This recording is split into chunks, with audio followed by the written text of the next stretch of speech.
My name is Pam Messina from Charlottesville, Virginia.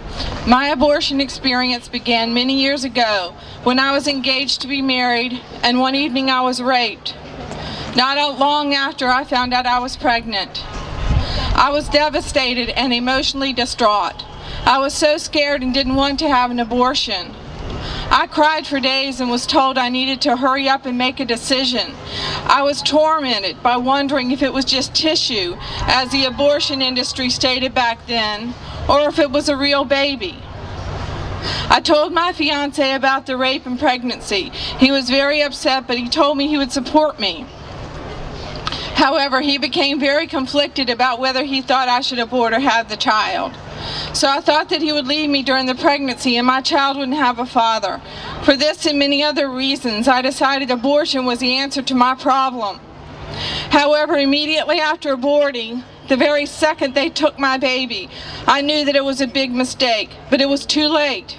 I now knew deep inside my body and soul that it was something very sacred. My shattered heart told me it was a baby and not tissue. In the recovery room, I felt very empty, alone, frightened, and an overwhelming sadness. The next day was very hard because my mother asked me how I was feeling. I told her that I had made a big mistake and I was going to pretend it never happened. She told me that she was a teen mom and that she would have aborted me if it would have been available to her. She thought this would make me feel better about my decision. However, it made me feel much worse because if I had been given a choice, I would have chosen to be born. But my baby was not given a chance or a voice to speak to this request to be born and not to be killed in the womb. That same day, my fiancé asked if I had the abortion and said to me that I was stronger than he was because he could have never done it. I wished he had told me that a day earlier. I did not feel strong, but very weak to have taken the easy way out, or so I thought.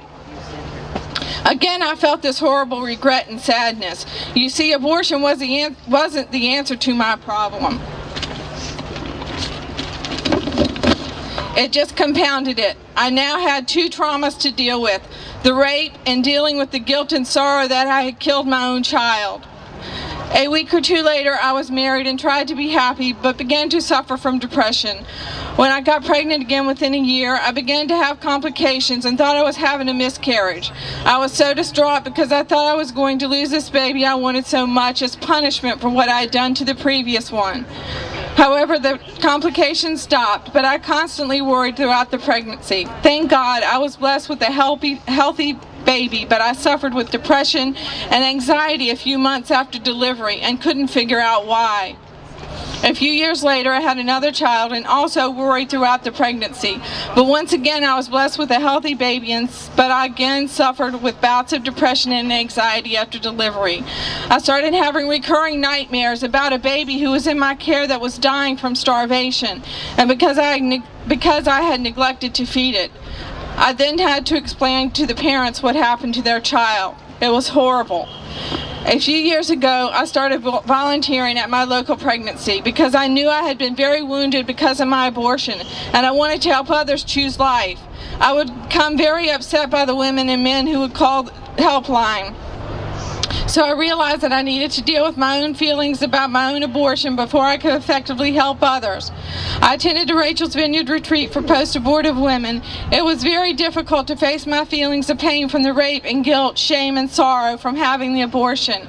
The memorial service for my baby was the hardest part, but after being able to grieve the loss of my baby for the first time, I began to heal after 30 years of bearing my pain and sorrow. It wouldn't be over yet because once I was allowed to grieve for my baby, I had to go through the grieving process. However, I soon found divine mercy and forgiveness through the repentance and through the love of Jesus Christ, and He gave me the ability to forgive myself. I have not had that nightmare since receiving this love and forgiveness. I am free at last. This is why I'm silent no more. Thank you.